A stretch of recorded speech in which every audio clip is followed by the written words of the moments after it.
Mr. Additional, you heard Pastor Tunde Bakare there, and he did give a thumbs down to the major programs of government. What would be your reaction to some of his assessment? I observed that Pastor Bakare was reading from a paper. In the preamble to that clip, you didn't make it clear whether it was his own opinion or he was going to read something that somebody else had written.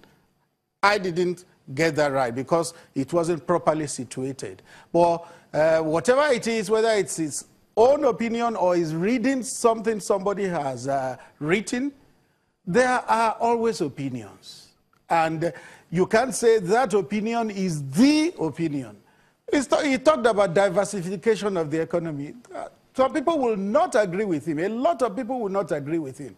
That oil is still the only thing driving the Nigerian economy is true. It's not true.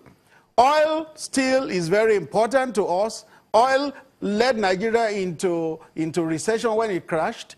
But it was not only oil that brought Nigeria out of recession. Agriculture contributed a large part. Solid minerals contributed a large part. Even manufacturing is inching up in Nigeria. So it's somebody's opinion. It doesn't constitute the gospel. I mean, one of the things he said, maybe quickly you can react to.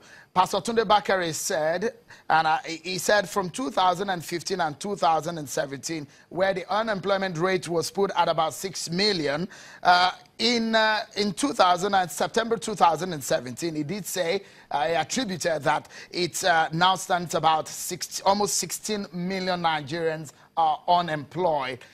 Would you react to that there is huge unemployment in the land?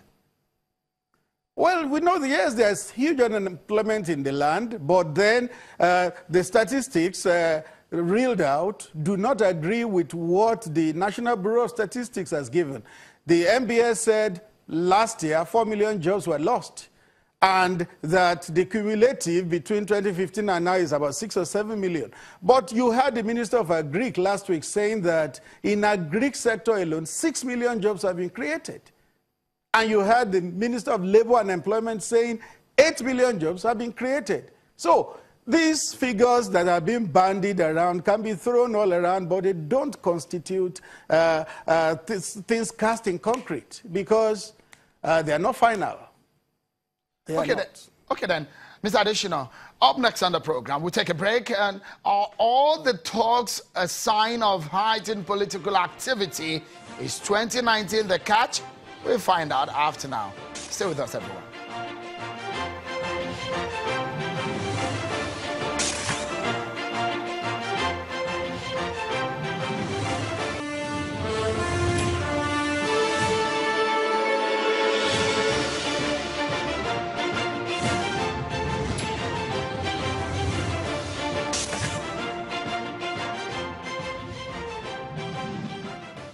Thank you so much, everyone, for staying with us.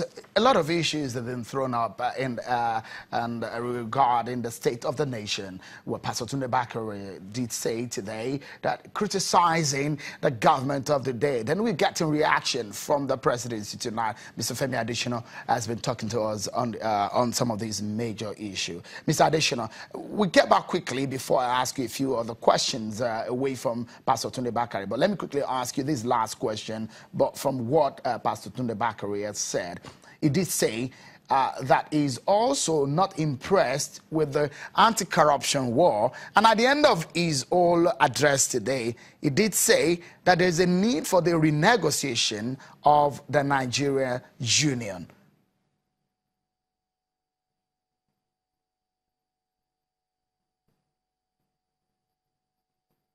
Well, I didn't hear the concluding part of your statement, okay. But I can hazard a guess. The question is, Pastor Tunde Bakare, at the end of the day, did say that there is a need for the renegotiation of the Nigerian Union. Will the president be thinking in this line, especially on a speech on the new year? He talked about restructuring. Is he rethinking his strategies when a lot of people, especially elder statesmen like Pastor Tunde Bakare, are talking about it? Thank you. We know Pastor Tunde Bakare has always been an apostle of renegotiation, restructuring, and all that. Of course, you know that there are diverse opinions about these things. But then, the January 1 broadcast of the president you referred to did not foreclose anything. It did not foreclose restructuring because, you know, APC as a party has a committee that is looking at restructuring, trying to define it, trying to find out what it means to different people and finding an aggregate of opinion. And it will pass its findings to the party and they will move forward from there. What the president is saying is that there are things that are of higher priority than that. It doesn't mean that it's foreclosed completely. I mean, perhaps one major issue on the minds of every Nigerian is the issue of security. It seems things are escalating, not only in Benue State. We've been fighting insurgency in the northeast, which we hear a lot of success stories from that region of the country. But now another menace in terms of security is coming up. The alleged herdsmen attacks on communities and some of the violence we see. Is there a rethink of the strategy on security and a concern about some of this development, Mr. Additional? Concern, yes, a lot of concern. The president himself is very, very concerned. Right from the killings on New Year Day, not just in Benue, but also in Rivers and in Kaduna, the president is very, very concerned and is very unhappy about it. And he has given some directives. Now, the other part of your question is there a rethinking of strategies? Naturally, strategies must be fine-tuned from time to time. But when it comes to security, you don't then begin to discuss strategies on television or on pages of newspaper. Let's conclude this conversation tonight with what may have come like a pressure. The timetable for the election is out for 2019, that is. Now, you heard about a lot of issues. The PDP is talking about what they describe today as the incapability of the government of the day in handling major issues that the government has promised, or the party has promised.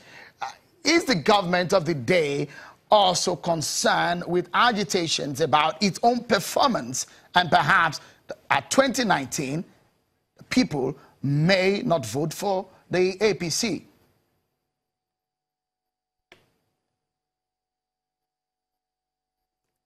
Well, I didn't also hear the latter part of your question. The question I was asking is that, are you aware about the agitations across several platforms about the programs of government and the promises it's made and how it's delivering it? Is the government under pressure based on the 2019 timetable and schedule INEC has released? No, well, pressure is both positive and negative. If you're talking of performance, yes, every government must be under pressure because it must be seen to fulfill its promises. Sure, government will be under pressure on that because it must perform.